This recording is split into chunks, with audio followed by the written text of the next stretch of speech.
El Frente Amplio realizará un pedido de informe sobre el sumario administrativo que el Ministerio del Interior inició contra el director del Observatorio de Violencia y Criminalidad, Javier Donangelo, después de que este cuestionara el contenido de una investigación sobre homicidios por narcotráfico hecha por 3 académicos a pedido de la cartera.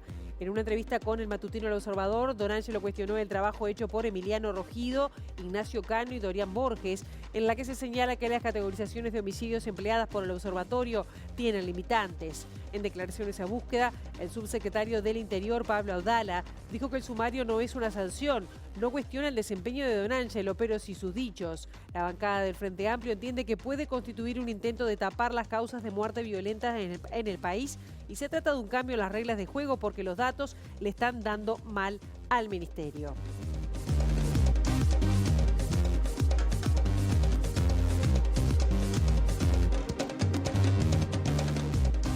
Muy buen mediodía, un gusto recibirles con estas noticias, esta actualización en una jornada que se mantiene muy fresca a esta hora y ya vamos a repasar el pronóstico del tiempo para Montevideo. Para hoy el cielo seguirá claro y algo nuboso con neblinas y bancos de nieblas, vientos que irán del suroeste a 10 kilómetros en la hora. 9 grados es la temperatura que tenemos en estos momentos en Capital. Y recordarles que hay una ola de frío que se mantiene vigente hasta mañana, una masa de aire frío de origen polar que se espera que por lo menos hasta el viernes 12 se mantenga con temperaturas máximas que irán entre los 8 y los 12 grados y las mínimas entre menos 6 y 2 grados para el territorio nacional.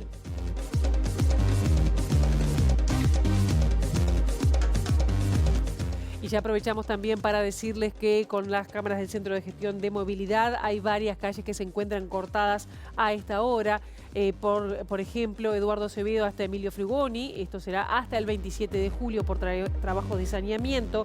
También Andes desde Mercedes hasta Colonia, el corte será hasta el 18 de julio. Por Hongos desde Libres hasta Amézaga, el corte será hasta el 17 de julio. Y Joaquín de Sarterain desde Durazno hasta Boulevard España va a estar cortada toda la jornada por trabajos de saneamiento. Recordamos que para seguir en tiempo real, @IMTránsito, @MDTransporte en las redes sociales, cualquier cambio en la circulación. Vamos con algunos de los titulares más destacados que vamos a desarrollar.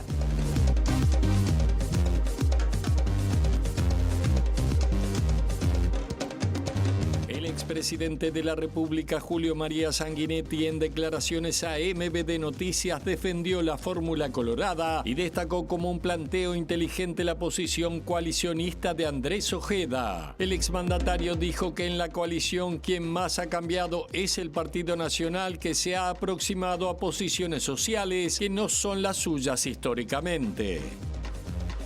La directora de INAU por el Frente Amplio, Natalia Argencio, pide la renuncia del director departamental de ese organismo de Rivera tras el fallecimiento de una adolescente que había estado institucionalizada luego de parir.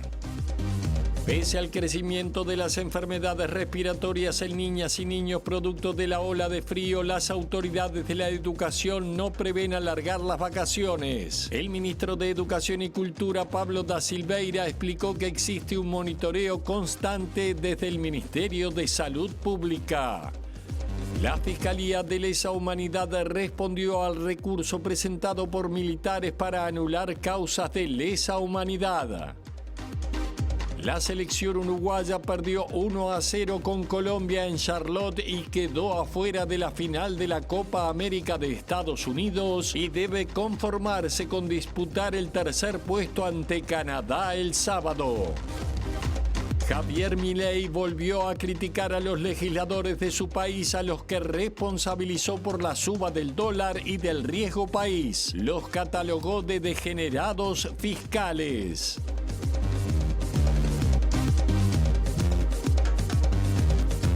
Comenzamos Vamos con algunas de las repercusiones tras la muerte de un adolescente de 16 años luego de tener familia. La Comisión Memoria y Derechos Humanos de Rivera solicitó al directorio de INAU la intervención de la departamental riverense para corregir las omisiones del Estado y reparar los daños causados ante la muerte de esta adolescente que estaba bajo su custodia. Denuncia la falta de controles y además tratamientos psicológicos y psiquiátricos de adolescentes y también desidia en el seguimiento de las orientaciones del equipo especializado en explotación y trata de personas, que recomendó realizar la denuncia en Fiscalía de Trata y Tráfico. Además, rechaza las expresiones del director departamental de INAU, Enrique Guadalupe, quien dijo que la adolescente fue tratada como se debe.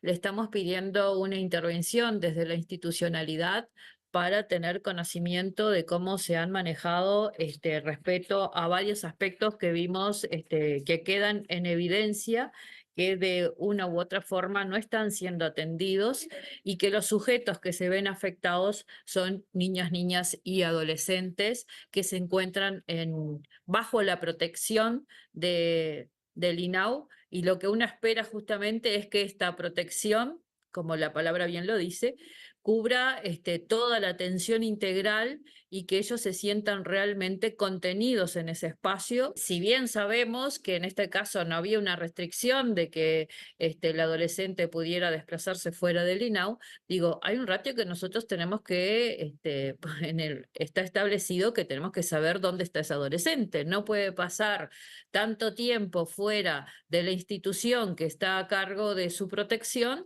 sin que desde las autoridades no se haga un seguimiento y no sabíamos dónde estaba la chica. Lo que nosotros pretendemos acá es que se realice un seguimiento y se investigue dónde se ha fallado y no se ha dado continuidad a los protocolos que tienen que seguirse, ¿no?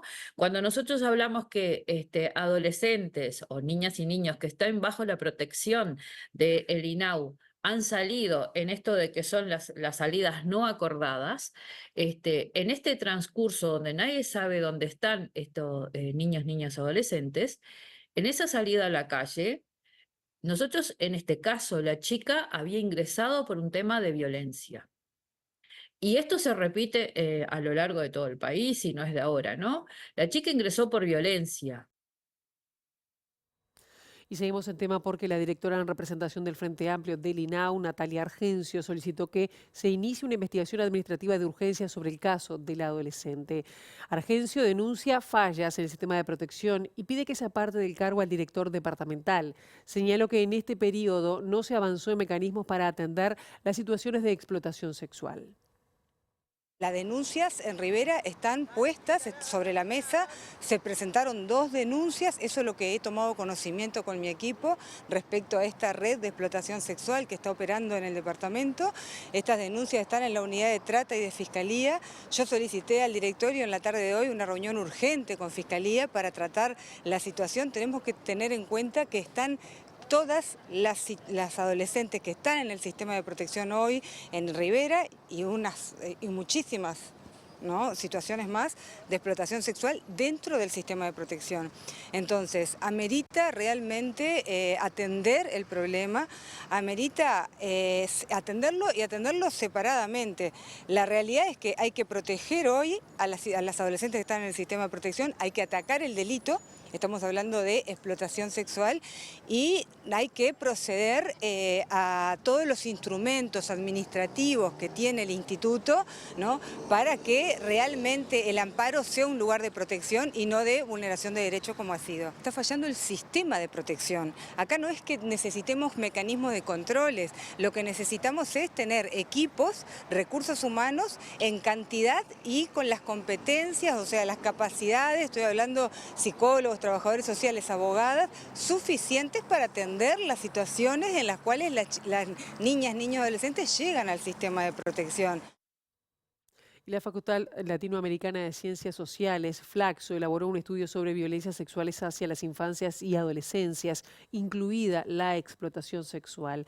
Señalan la falta de presupuesto genuino orientado al trabajo en red contra la explotación sexual y también la atención de adolescentes afectadas, así como carencias en la formación de actores en distintos niveles para abordar justamente esta problemática.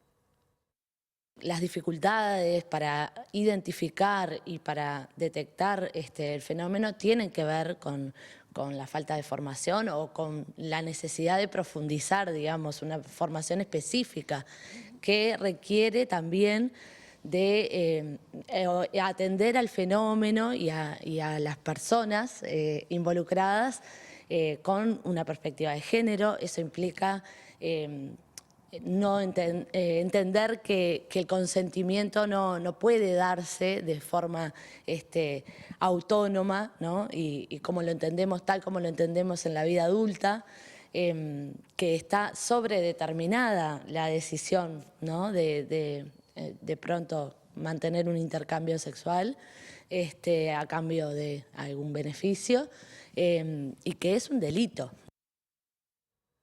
Después de que la Asociación de Maestros del Uruguay, ADEMU Montevideo, emitió un comunicado manifestando preocupación por las situaciones de violencia que se viven en los entornos de las escuelas en particular y también de los centros educativos en general.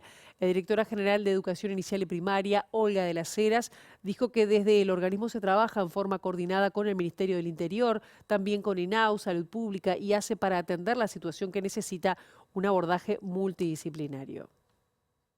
Uno empieza con el tema del ausentismo, los niños que están faltando a las escuelas y todo el tema, pero es un tema cultural, es un tema coyuntural, una coyuntura cultural de alta vulnerabilidad, en que hay zonas que realmente son zonas que necesitamos mayor protección. No es un tema especialmente de la escuela, sino es un tema social, cultural, de la sociedad uruguaya. Por lo tanto, estamos trabajando, pero sistemáticamente, en reuniones interinstitucionales con el Ministerio del Interior, con INAU, con MIDES, con el Ministerio de Salud Pública y con ACE.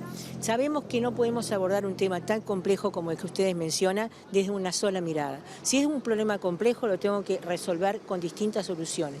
Nosotros damos educación, aportamos educación y en ese sentido estamos tratando de reforzar otros elementos para que el alumno se sienta contenido. Y en ese sentido tenemos el programa de escuelas disfrutables con 257 psicólogos, con asistentes sociales, pero también tenemos otros programas que apuntan a que el niño también tenga otras oportunidades de desarrollo. Y ante el crecimiento de enfermedades respiratorias en niños y niñas producto de la ola de frío, las autoridades del sistema educativo han señalado que hasta el momento no está previsto un cambio en el calendario educativo. Según la pauta anual, las vacaciones de invierno se extienden hasta el próximo lunes 15, cuando el alumnado regresará a las aulas. El ministro de Educación y Cultura, Pablo da Silveira, explicó que existe un monitoreo constante desde el Ministerio de Salud sobre este tema. Se crearon justamente para cortar los ciclos de contagio en el invierno. Siempre que llega el invierno aparecen las enfermedades contagiosas que tienen que ver con las vías respiratorias, eso es una cosa que pasa todos los años. En otras épocas era más grave porque no había antibióticos, no había otras maneras, no había otras incluso maneras de protegerse de las inclemencias del tiempo, y ocurre que esas enfermedades tienen ciclos de contagio que se profundizan y se aumentan en la medida que estamos todos juntos. Bueno, las vacaciones de julio no están en julio de casualidad, están de julio porque es el momento pico de los contagios de las enfermedades típicas del invierno. Entonces, su función es cortar el ciclo. Funcionan muy bien, la verdad que quienes las crearon sabían lo que hacían y esas 2 semanas normalmente son suficientes para que el ciclo se pare. No quiere decir que no pueda haber otras personas que se contagien, pero quiere decir que ese ciclo que de otra manera vendría con mucha fuerza se debilita y empieza a bajar como pasa todos los años. Ahora, en primaria fue una única semana, digamos, están en clase ahora. Para que eso suceda, digamos, de extender las vacaciones, por ejemplo, o generar unas nuevas vacaciones, ¿tendría que ser un pedido de Salud Pública directamente? Bueno, eso es una cuestión a conversar entre Salud Pública y ANEP, que es la que fija el calendario. Nosotros somos muy cuidadosos en no invadir áreas de decisión que son de ANEP. En todo caso, serían ellos los que tendrían que ver si vale la pena tomar alguna medida complementaria. El exministro de Relaciones Exteriores, Francisco Bustillo, fue designado como asesor de la Dirección General de Asuntos Políticos de Cancillería desde el lunes, según declaró el canciller Omar Paganini en Canal 5. Bustillo es funcionario de carrera del ministerio, por lo que luego de su renuncia tomó una licencia de 8 meses. Paganini confirmó que su antecesor ya se encuentra trabajando en el área de política de la Cancillería como asesor de la Dirección General para Asuntos Políticos a cargo del embajador Fernando Sandín. Bustillo renunció en noviembre al cargo de ministro luego que se hicieron públicos mensajes en los que le decía a la ex subsecretaria Carolina H. que perdiera su celular para ocultar información sobre la entrega del pasaporte a Sebastián Marcet. El ex canciller ingresó al ministerio en 1986. Fue embajador en Ecuador, Argentina y España. Además, durante el gobierno del expresidente José Mujica se desempeñó como jefe de gabinete del entonces canciller Luis Almagro. El dirigente sindical Sergio Somaruga cuestionó la participación del presidente Luis Lacalle Pou en la campaña en contra de la reforma constitucional sobre aspectos previsionales que se va a plebiscitar en octubre. Somaruga criticó los cambios previsionales aprobados durante este gobierno y dijo que la intervención de Lacalle en la discusión previa al plebiscito podría violar la Constitución. El presidente camina al borde de los límites constitucionales. La Constitución prohíbe a texto expreso que el presidente de la República haga campaña electoral, y esto es una campaña electoral, no partidaria, pero es una campaña electoral. Entonces, a nuestro entender, camina al borde de los límites constitucionales. Segundo reflexión, rompe con una tradición histórica. Los presidentes en este país no se inmiscuían en los debates electorales. Y lo tercero es que si va a entrar al debate electoral va a tener que explicar algunas cosas muy importantes. Por ejemplo, por qué en campaña electoral dijo que la edad jubilatoria no iba a aumentar para los trabajadores que estamos en esa actividad, y todos los que nacimos después de 1977 nos aplicaron 5 años más para poder jubilarnos, y además nos rebajaron un 10% el salario jubilatorio. Lo que vamos a cobrar es 10% menos de lo que pasaba antes, y con 5 años más de jubilación. Va a tener que explicar por qué hace obligatoria la afiliación a la AFAP sin preguntarle a la gente, cuando la AFAP te cobra un 20% entre la AFAP y la aseguradora de tus ahorros para quedárselos ellos. Entonces, el presidente, si va a entrar a campaña, va a tener que explicar un montón de cosas. ¿Desde el movimiento sindical se ve como una desventaja que el presidente se embandere con esta causa? A nosotros nos parece que es una desventaja para el país, porque en este país, como decía, la historia es que los presidentes son presidentes de todos los uruguayos, no de algunos. Entonces, cuando el presidente se inmiscuye en un debate electoral, no le hace bien a la historia republicana del Uruguay. Y la Asociación de Trabajadores de la Seguridad Social se movilizó en el marco del conflicto que mantiene con el directorio del Banco de Previsión Social desde hace 3 años. Reclaman que ingrese más personal para brindar una atención adecuada a la ciudadanía. Y cada vez somos menos trabajando para más trámites que ingresan por la vía web o por la vía presencial. No se está pudiendo completar la demanda de la gente, y a diferencia de otras manifestaciones que hemos hecho para defender salario, en este caso estamos defendiendo el buen servicio a la población uruguaya. ¿Qué responden las autoridades ante esto? Ellos entienden que está todo bien, que los números a ellos les dan bien, cosa que no se ve evidenciada en los compañeros y compañeras que hoy nos acompañan, que decimos lo contrario. Acá está todo funcionando muy mal y las propuestas que hacemos no se están teniendo en cuenta. ¿Cómo está afectando especialmente a los usuarios del servicio? En principio, con la demora innecesaria de trámites que se podrían hacer de forma más práctica, que habiendo quitándonos la propiedad del trámite que se llamaba en el interior, por ejemplo, que un funcionario iniciaba una jubilación y pasaba todo el proceso y lo terminaba. Ellos eso lo entendían como una falta de transparencia, a pesar de que eso era controlado por un superior y por otro superior luego. ¿Por qué préstamos sociales está vacío, Karina? Ah, bueno, esa es otra de las cuestiones, ¿no? Han liberado los préstamos de pasivos a los descentralizados, al Hábitat, al Red Pagos. La orden es enviar a los jubilados y pensionistas a sacar préstamos afuera del Banco de Previsión Social. Por su parte, el presidente del BPS, Alfredo Cabrera, dijo en el Parlamento que el organismo viene cumpliendo con la cobertura de las vacantes y remarcó que los reclamos del sindicato están siendo abordados en el marco de una negociación.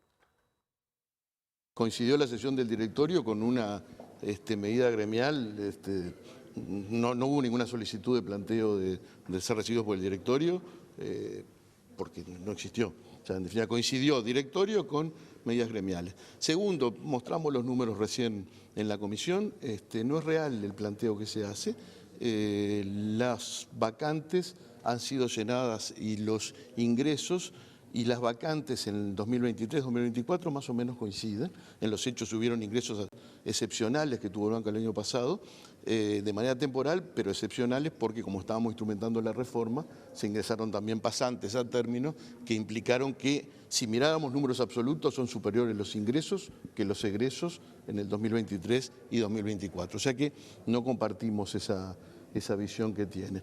Y respecto a tercerizaciones, creo que me comentó usted, sí, tampoco lo compartimos. La realidad es que sobre 3.700 trabajadores que tiene el Banco de Previsión Social, los servicios tercerizados, que son los que históricamente están tercerizados desde el 2009, no llegan a 100 personas. O sea que en definitiva, menos de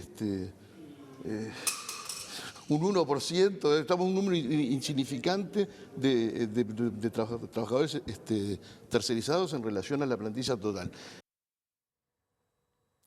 Y ahora vamos a estar dándole la bienvenida a nuestro compañero Eduardo Delgado, que bueno, está en la Asamblea de los Trabajadores de AFCASMU. Eduardo, buen mediodía. ¿Qué novedades? Buen mediodía, Pilar. Así es, estoy aquí en la sede del Sindicato Único de las Telecomunicaciones, donde está reunido la Asociación de Funcionarios del CASMU para analizar la situación de esta mutualista. A los problemas que ya estaba denunciando el sindicato, que son, por ejemplo, las tercerizaciones y los cientos de funcionarios en seguro de desempleo, se suma esta posibilidad de que la mutualista sea intervenida, posibilidad que está manejando el Ministerio de Salud Pública y por lo que concurrieron jerarcas justamente de esa Secretaría de Estado ayer al Parlamento. Hablamos con el dirigente Ariel Irigoitia, que nos comentó de lo que se analiza en esta asamblea. Porque tampoco sabemos qué tipo, si el CASMU llega a los números planteados o prometidos hacia el Ministerio, y qué es lo que va a hacer el Ministerio. La ministra Hernando salió diciendo que había 5 posibilidades. Nosotros lo que manejamos esas 5 posibilidades es la intervención con desplazamiento de autoridades, sin desplazamiento de autoridades, y el tema de los veedores. Pero en definitiva eso, ¿cómo va a quedar hacia los trabajadores? Porque vuelvo a retirar, tenemos compañeros de seguro de paro, porque si viene intervención con desplazamiento de autoridades, ¿qué es lo que pasa con los convenios que nosotros ya tenemos con la institución? Llámese los seguros de paro rotativos y otros planteos como el convenio asistencial y bueno, y esas realidades. ¿Cómo van a quedar? ¿En qué lugar vamos a quedar? Y obviamente las empresas tercerizadas. Y lo que nosotros sacamos de números de las empresas tercerizadas, que el valor hora que paga el CASMU a esa empresa por el trabajador es un 40% mayor que él debería pagar por un trabajador CASMU que está en el seguro de paro. Convengamos además que los 300 compañeros que tenemos cada 4 meses, por lo tanto pasan 900 al año, eso al CASMU le implica un ahorro de salario de 5 millones de dólares. Convengamos, los trabajadores hemos venido ahorrando. Obviamente el CASMU nos ha invitado a participar en ese comité de crisis. Por supuesto que de forma responsable hemos participado junto con los compañeros de la FUD, pero también le dejamos claro a la institución. Nosotros venimos aportando a la empresa con este ahorro millonario. Agregar, Pilar, que bueno, de esta asamblea saldrán posibles medidas a tomar debido a esta situación. Los trabajadores también denuncian el tema de la inversión que implican los sueldos gerenciales en el CASMU, que son un porcentaje muy superior, una suma muy superior a las de otras mutualistas con un nivel similar de socios justamente a las instituciones. Sumar a esto que una delegación de la Asociación de Funcionarios del CASMU concurrirá hoy al Parlamento para reunirse con legisladores y bueno, comentar la visión que tienen los propios trabajadores de la situación en el CASMU. Muchísimas gracias, Eduardo. Estaremos atentos a ver qué es lo que pasa allí en esa asamblea. Nosotros ahora hacemos una brevísima pausa. A la vuelta de la misma tenemos más información para compartir. No se vayan.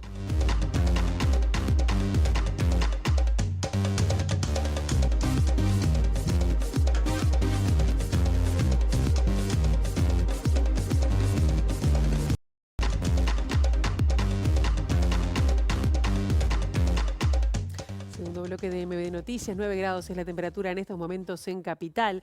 Contarles que el Ministerio del Interior inició un sumario al director del Observatorio sobre Violencia y Criminalidad, Javier Donangelo, por declaraciones públicas en las que cuestionó el contenido de una investigación sobre homicidios por narcotráfico, hecha por 3 académicos a pedido de la cartera.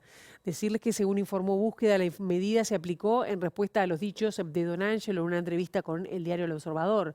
Allí el jerarca cuestionó una investigación hecha por Emiliano Rogido, Ignacio Cano y Dorian Borges, en la que se señala que las categorizaciones de homicidios empleadas por el Observatorio sobre Violencia y Criminalidad tienen limitantes.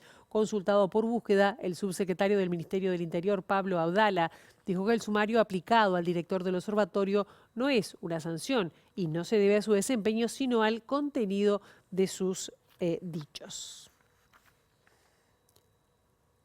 Y sobre este tema, el Frente Amplio anunció que va a realizar un pedido de informe sobre el alcance del sumario que inició el Ministerio del Interior justamente al director del Observatorio de Violencia y Criminalidad. La bancada de izquierda analizará que se trata de un intento de tapar las causas de muertes violentas en el país y se trata de un cambio en las reglas de juego porque los datos le están dando mal al Ministerio. Preocupante, ¿no? Persiguiendo gente por vertir opiniones. Aparentemente lo que sucede también es que el director hasta ahora del Observatorio del Ministerio del Interior hizo algunos comentarios con relación a un estudio académico de cómo se califican los homicidios y eso desencadena un sumario administrativo contra alguien que venía cumpliendo su tarea de manera adecuada, que también fue el director del observatorio durante los periodos anteriores, durante los gobiernos del Frente Amplio, y que se le reconocía siempre de haber tenido un trabajo riguroso, un trabajo correcto al frente de las estadísticas del Ministerio del Interior. Acá lo que parece es que, que los mandos políticos del Ministerio, ya sea el ministro como el subsecretario, nuevamente le están cargándole las cuentas a los mensajeros y no al grave problema que tenemos en materia de inseguridad pública y sobre todo con el recrudecimiento de los homicidios. Recordemos que este gobierno va a terminar con los 5 años de mayor cantidad de homicidios de la historia. Nosotros vamos a también plantear un pedido de informes con este tema, pero también para averiguar un poco los alcances de esta investigación administrativa contra el director del observatorio, y lo que trataremos de denunciar es que si hay un intento de tapar o de solapar las causas que tienen las muertes violentas en nuestro país, plantear que claramente lo que se estaría haciendo es cambiar las reglas de juego porque estos datos le están dando mal al actual periodo de gobierno y al Ministerio del Interior. Lo que estamos claramente preocupados es en el desencadenante del narcotráfico con las muertes violentas y en todo caso lo que hay que hacer es ajustar los mecanismos de prevención y de represión de este tipo de conductas. Y en lo que va de 2024 van casi 20 homicidios en el Cerro de Montevideo. Vecinos y vecinas manifiestan preocupación por la situación de inseguridad, a pesar de que es uno de los barrios más intervenidos por el Ministerio del Interior. No hemos encontrado soluciones y venimos hace un montón trabajando el tema. Hay comisiones de seguridad de vecinos que se juntan. Se trata de llamar a la policía, no llega en tiempo y forma. En este caso el gobierno a veces ataca el problema, hay un homicidio, vienen al lugar, pero las razones de fondo no se tocan. Seguimos sin trabajo, seguimos con educación media, cierran las aulas comunitarias y tampoco buscan cómo prevenir esto. Se trata cuando hay un hecho grave y nada más que eso. Se nota eso cuando sucede algo, que aparece policía, que hay operativos de saturación, pero que dura unos días y vuelve a pasar. El operativo de saturación es en el momento, es en el primer día, segundo día, tercer día. Luego de eso vuelve a la triste normalidad de que no pasa un móvil por la zona ni a palo, y en la noche menos. Acuérdense que a las 7, las 8, las 10 de la noche cuando viene el laburante del trabajo. Y la gente pobre es la que más problemas tiene porque si bien la inseguridad es democrática porque está en todos lados, el pobre baja del ómnibus y tiene que caminar a su casa. Se le puede iluminar la zona, se puede buscar un montón de cosas, pero sigue insegura la gente. En una audiencia ante la Comisión Interamericana de Derechos Humanos, el gremio de magistrados fiscales y el gobierno dieron visiones opuestas sobre la Fiscalía. Representantes del oficialismo dijeron que las críticas a la institución son parte de la libertad de expresión. Esperábamos otra respuesta, afirmó el fiscal de Lesa Humanidad, Ricardo Percivale. El tema a tratar en esta instancia eran las afectaciones a la independencia del Ministerio Público y Fiscal de Uruguay, de acuerdo a la denominación que le dio el organismo internacional. Por la Asociación de Magistrados Fiscales hicieron uso de la palabra su presidente, William Rosa, la fiscal Brenda Pupo y el doctor Ricardo Percivale, quienes denunciaron que existe un acoso permanente del sistema político, un ataque a su independencia técnica y una estrategia deliberada de degradar la institución. El tema son las prácticas y esto es lo que venimos a denunciar, porque el Estado uruguayo en ningún momento negó que acá no se haya nombrado un fiscal de corte por 3 años. Y este es un tema grave, este no es un tema menor, porque 3 años sin un fiscal de corte significa una política institucional totalmente errática.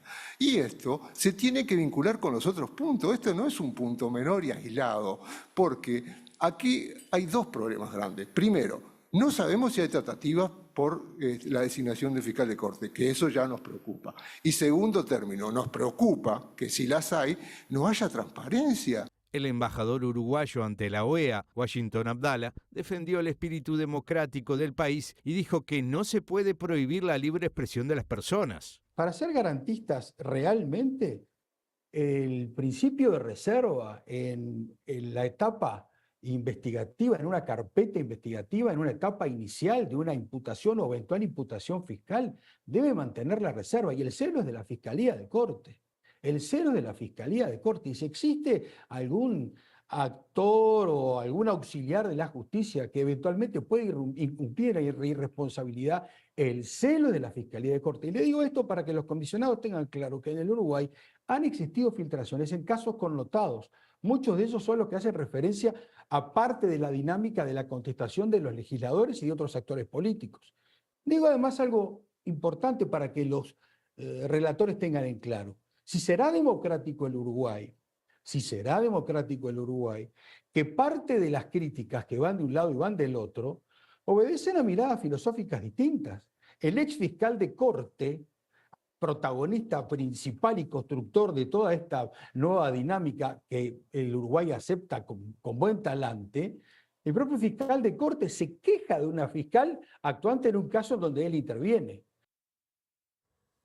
El fiscal especializado en crímenes de lesa humanidad, Ricardo Percivale, respondió al recurso expuesto por la Oficina de Defensas Penales del Centro Militar, que suspendió la audiencia de control de acusación en la causa que investiga decenas de delitos cometidos en dictadura, entre los que se cuentan los asesinatos de Selmar Michelini y Héctor Gutiérrez Ruiz. Obviamente que se actuó no de buena fe. Esta instancia se debió haber presentado hace 3 años atrás, porque no pueden decir hoy que desconocen la jurisdicción de la señora jueza cuando la aceptaron ellos desde un comienzo. Por eso es que nosotros recurrimos y esperemos que la jueza del caso revoque la resolución anterior. De todas formas, lo que se plantea es un contrasentido, porque la Suprema Corte de Justicia nunca podrá realizar un juicio de esta naturaleza, porque eso significaría un caos para la justicia.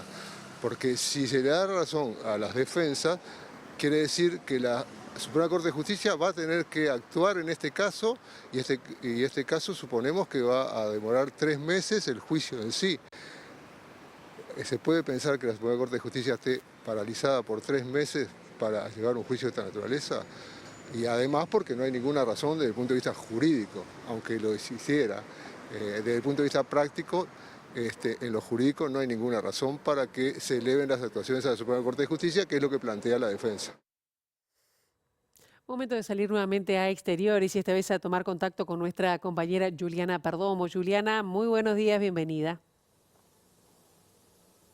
Gracias, Pilar. Buen mediodía para todos. En este mediodía vinimos al encuentro de la Asociación de Hoteles y Restaurantes del Uruguay para conocer un primer balance de estas vacaciones de invierno, el turismo interno, también los uruguayos que decidieron salir al exterior. Y estamos con el secretario de la asociación y también gerente del Hotel Hilton Garden, Pablo Escarpino. Muchas gracias por estos minutos. Bueno, ¿cuáles son los primeros datos que se conocen tras estas 2 semanas de vacaciones? ¿Qué tal? Buenas tardes a todos. La primera semana de julio, los datos que tenemos, si bien no son oficiales, son compartidos por todos nuestros colegas. Tenemos bastante parejo en todo el país, aproximadamente entre un 55 y un 60% de ocupación.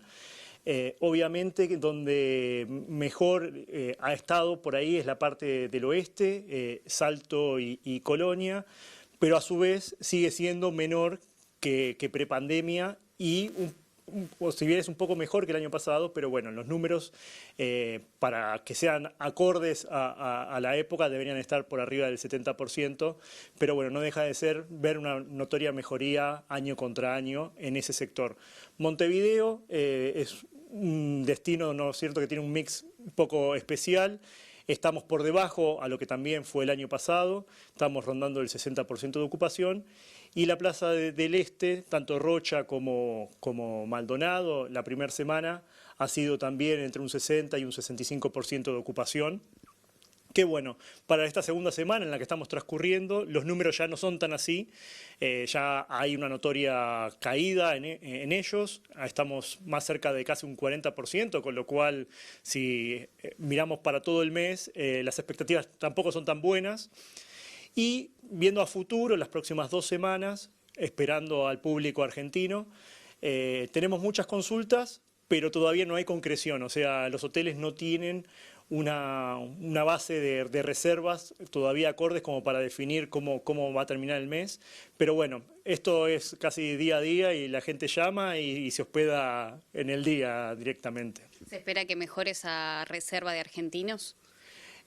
Todos tenemos la esperanza de que sí. La verdad que la situación argentina sigue siendo desfavorable, no por la diferencia cambiaria, porque eso favoreció un poco la primera semana para que el público local viajara internamente, pero el público argentino financieramente está afectado aún, sigue subiendo el dólar allí, con lo cual creemos que el público que va a venir va a ser de un poder adquisitivo alto. Pero bueno, todavía no estamos viendo reflejado eso en las reservas. Nosotros somos expectantes de que sí. Además del turismo interno que se dio en estas vacaciones, hubo muchos uruguayos que salieron al exterior. ¿A qué responde esto? Bueno, obviamente que uno de los principales casos es por el tema del cambio que nos sigue favoreciendo a nosotros viajar al exterior. Nos resulta más económico. Uruguay es un destino caro, o sea, vivimos día a día y lo es. Entonces, a la diferencia de cambio, escapan del frío. Y aparte, bueno, la Copa América también ha afectado, que era un destino de Estados Unidos que siempre es atractivo para los uruguayos, ¿no es cierto? Entonces, eso lo veo como un poco complicado para nosotros. Conversábamos fuera de micrófono de los hoteles que no se han podido recuperar después de la pandemia. ¿Actualmente son muchos los trabajadores que están en seguro de paro a nivel país? La cantidad en sí de cuántos funcionarios hay en seguro de paro, la verdad que no lo tengo ahora en mente. Sí hay varios hoteles, los cuales aproximadamente aquí en Montevideo son aproximadamente unos 10 hoteles que encuentran con funcionarios en el seguro de paro. La parte de Salto también, hay varios hoteles que tienen también a sus funcionarios, a pesar de que es su época de zafra, ¿no es cierto? Es la mejor época, pero así todo, como les comentaba antes, que la ocupación está rondando el 55 y un 60%, eso también ha perjudicado no poderlos reincorporar a su trabajo. Pese a estos números que se comparan con el año pasado y los números de prepandemia, ¿se hace un balance positivo de cómo viene llegando el turismo a nuestro país? Bueno, la verdad que no sé si positivo es la palabra. Yo diría que es más estable, ¿no es cierto? O sea, hay una estabilidad. El año pasado creo que fue un muy buen 2023, comparándonos con años anteriores, ¿no es cierto? Nunca antes de la pandemia, porque todavía nunca hemos llegado a esos números. Y también el retraso cambiario perjudica en la parte de la rentabilidad o en la última línea, como decimos en los distintos hoteles, no se ve un buen número, ¿no? Entonces, estamos estables, no es positivo. Muchas gracias. No, de nada, merecen.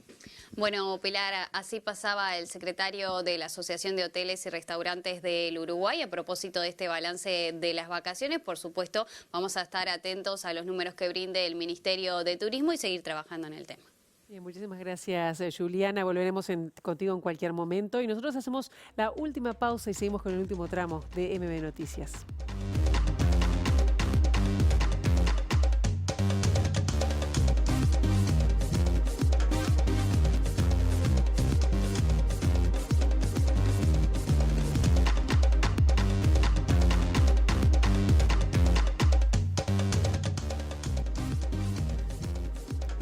Y en este tercer bloque vamos a hablar de fútbol, porque la selección uruguaya perdió, como ustedes sabrán, 1-0 con Colombia en Charlotte y quedó afuera de la final de la Copa América de Estados Unidos y debe conformarse con disputar el tercer puesto ante Canadá el próximo sábado.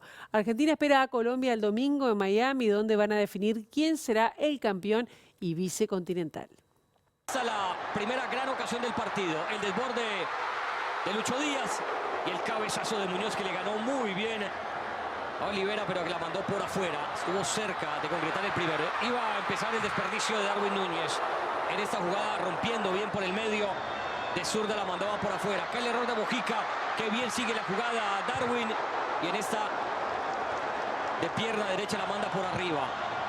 Tiro de esquina para Colombia. Cobró James, se levantó Jefferson Lerma. Y era el 1-0. El gol de la victoria, el gol de la clasificación a su tercera final para Colombia. Un Rochet que caminó el área, algo que no debe hacer un portero, sobre todo de su estatura. Y cuando el arquero camina el área es porque no está seguro en ese balón que viene cruzado. Y Lerma con ese certero cabezazo ganándole a Josema Jiménez, a baluarte en el fútbol aéreo. Luego tuvo esta Muñoz al pase con Ríos. Y atento Rochet, salvando a Uruguay del 2-0. En esa se hubiera expulsado Muñoz.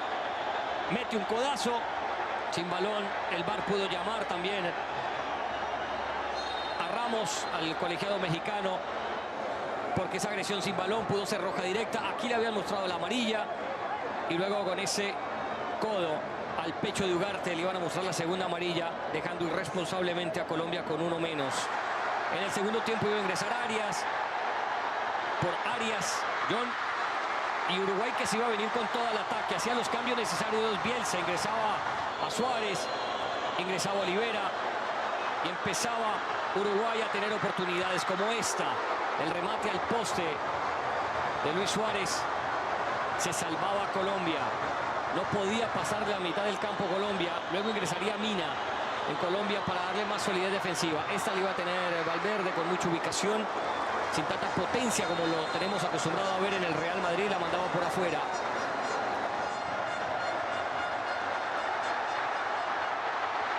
La ganó Sinisterra. Atención con esta, lo tiene Colombia para el segundo. Lo tiene Colombia para el segundo. Mateus Uribe por afuera. Por afuera. No se puede creer lo que acaba de desperdiciar Colombia con Mateus Uribe.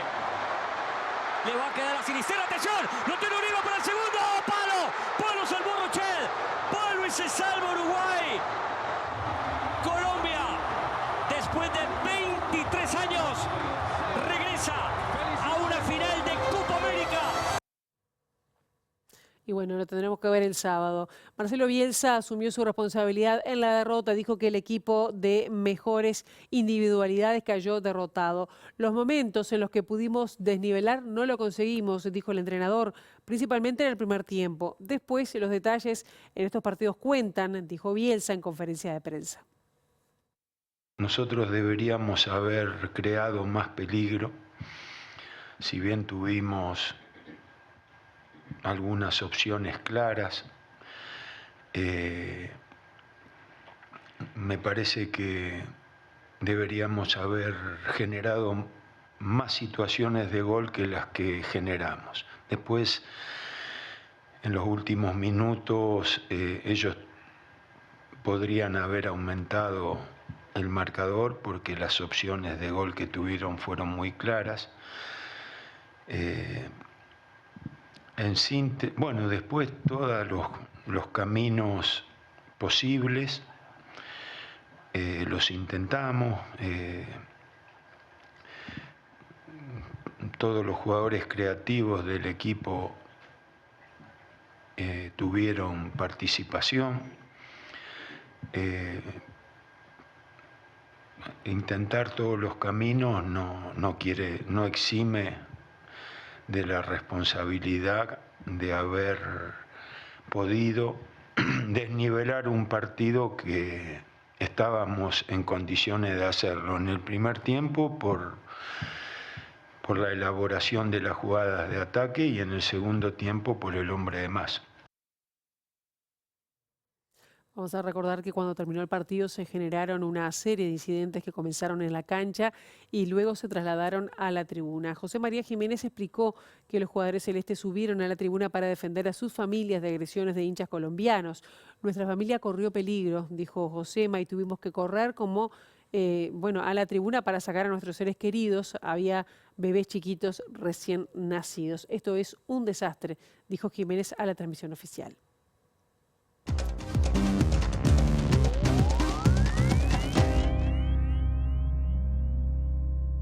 Y del ámbito internacional destacamos lo que proviene de Argentina, donde su presidente Javier Milei, durante un discurso en la Cámara de Comercio, atribuyó nuevamente la subida del dólar y del riesgo país a los degenerados fiscales, en referencia a legisladores que se oponen a su severo plan de ajuste. Y como, todavía tenemos control de capitales, si ustedes compran dólares de manera indirecta, no de manera directa, al pegarle por la vía de la solvencia al precio de los bonos, está subiendo el dólar. Y sí, claro, mientras que los degenerados fiscales quieran hacer de las de ellos, y sí, lo van a ver en el precio de los bonos y obviamente lo van a ver en el dólar. Ahora, yo les voy a decir algo.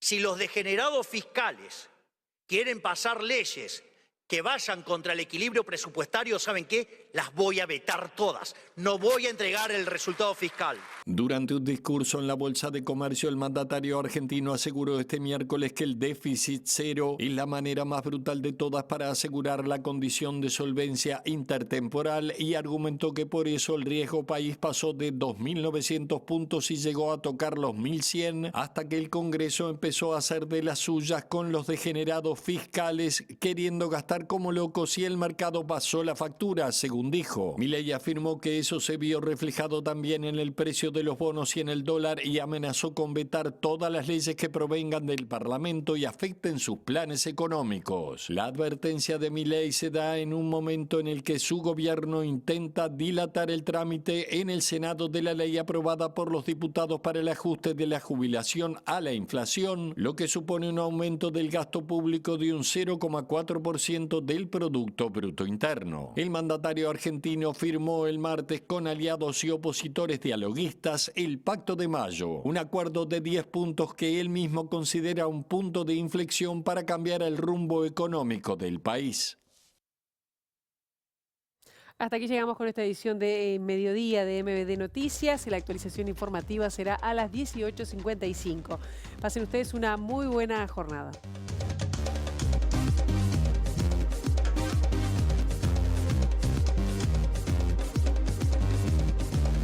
El expresidente de la República, Julio María Sanguinetti, en declaraciones a MBD Noticias, defendió la fórmula colorada y destacó como un planteo inteligente la posición coalicionista de Andrés Ojeda. El exmandatario dijo que en la coalición quien más ha cambiado es el Partido Nacional, que se ha aproximado a posiciones sociales que no son las suyas históricamente.